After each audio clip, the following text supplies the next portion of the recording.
Hi friends, welcome to our channel. இன்னைக்கு நம்ம சேனல்ல ஒரு ரெசிபி வீடியோ தாங்க பார்க்க போறோம். என்னன்னா மட்டன் சுக்கா வறுவல் எப்படி பண்றதுன்னா வாங்க வீடியோக்குள்ள போய் எப்படி பண்றதுன்னு பார்க்கலாம். ஃபர்ஸ்ட் குக்கர்ல 1/2 kg அளவுக்கு மட்டன் எடுத்துக்கோங்க.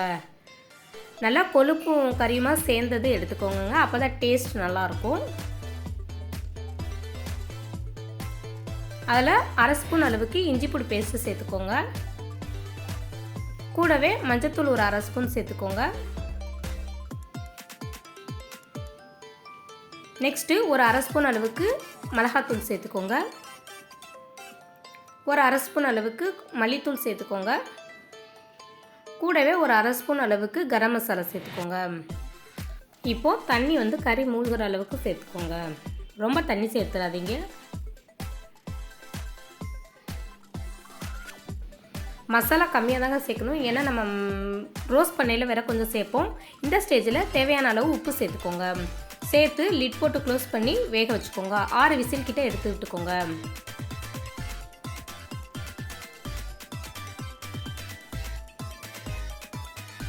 இப்போ நமக்கு கேஸ் ரிலீஸ் ஆனதுக்கு அடுத்து ஓப்பன் பண்ணி பார்க்கலாம். நல்லாவே மட்டன் சூப்பராக வெந்துருந்துச்சுங்க.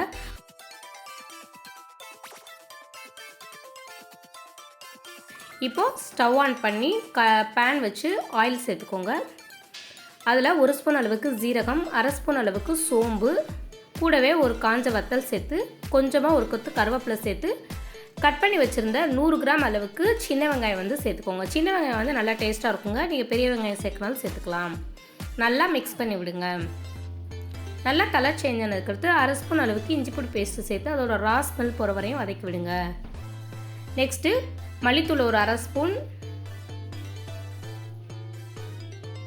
மிளகாத்தூள் ஒரு 1/2 ஸ்பூன், ஜீரகத்தூள் ஒரு 1/4 டீஸ்பூன் அளவுக்கு சேர்த்துக்கோங்க. கூடவே கொஞ்சமாக உப்பு சேர்த்துக்கோங்க. ஏன்னா நம்ம ஆல்ரெடி சிக்கனில் சேர்த்துருந்தோம், மட்டனில் சேர்த்துருந்தோங்க. ஏதாவது ஒரு சிக்கன் பவுடர் ஒரு 1/2 ஸ்பூன் அளவுக்கு சேர்த்து நல்லா மிக்ஸ் பண்ணி விட்டுக்கோங்க. கொஞ்சமாக தண்ணி சேர்த்துக்கோங்க. ரொம்ப சேர்த்துறாதீங்க, ஏன்னா நம்ம மட்டன் ஸ்டாக் வேறு சேர்க்க வேண்டியது இருக்குது. இப்போ நல்லா லிட் போட்டு நல்லா ஆனியன் குக் ஆகிற வரையும் வெயிட் பண்ணுங்கள். இப்போ பார்த்திங்கன்னா நமக்கு ஆனியன் நல்லாவே வதங்கி வந்துருச்சுங்க. இந்த ஸ்டேஜில் நம்ம வேக வச்சு எடுத்து வச்சுருந்த மட்டன் பீசஸ் மட்டும் சேர்த்துக்கோங்க. சேர்த்து நல்லா மிக்ஸ் பண்ணி விட்டு லிட் போட்டு க்ளோஸ் பண்ணி வேக வைங்க. ஆஃப்டர் 1 மினிட்ஸ் பார்த்திங்கன்னா நல்லா சுறுச்சுறுன்னு வந்துச்சு. இந்த ஸ்டேஜில் மட்டனோட ஸ்டாக் எடுத்து வச்சுருந்தோம்னா அதை சேர்த்து நல்லா மிக்ஸ் பண்ணி விட்டு அகெயின் லிட் போட்டு க்ளோஸ் பண்ணி குக் பண்ணுங்கள். இப்போ பார்த்தீங்கன்னா நமக்கு கிரேவி கெட்டியாக ஆரம்பிச்சிருச்சு. உங்களுக்கு எந்த கன்சிஸ்டன்சியில் வேணுமோ அந்த கன்சிஸ்டன்சியில் ஸ்டவ் ஆஃப் பண்ணிக்கோங்க. இப்போது எனக்கு இந்த ஸ்டேஜ் ஓகேன்னு தோணுச்சு. அதனால் இந்த ஸ்டேஜில் நல்ல ஃப்ரெஷ்ஷான கொரியாண்டர் லீவ்ஸ் சேர்த்து நல்லா கிளறி விட்டு லிட் போட்டு க்ளோஸ் பண்ணி அடுப்பு ஆஃப் பண்ணிட்டீங்க. அவ்வளோதாங்க. இப்போ நமக்கு சூப்பரான டேஸ்டான கமன்னு மட்டன் வறுவல் ரெடி ஆயிடுச்சு. இதே மாதிரி மட்டன் சுக்கா உங்கள் வீட்டில் செஞ்சு பார்த்து எப்படி இருந்துச்சுன்னு எனக்கு மறக்காமல் கமெண்ட் பண்ணுங்கள். இந்த வீடியோ உங்களுக்கு பிடிச்சிருந்துச்சுன்னா கண்டிப்பாக உங்கள் ஃப்ரெண்ட்ஸ் அண்ட் ஃபேமிலியோடு ஷேர் பண்ண மறந்துடாதீங்க. நீங்கள் என் சேனலில் ஃபஸ்ட் டைம் பார்க்குறீங்களா இருந்தால் சப்ஸ்கிரைப் பண்ணுங்கள், லைக் பண்ணுங்கள், கமெண்ட் பண்ணுங்கள்.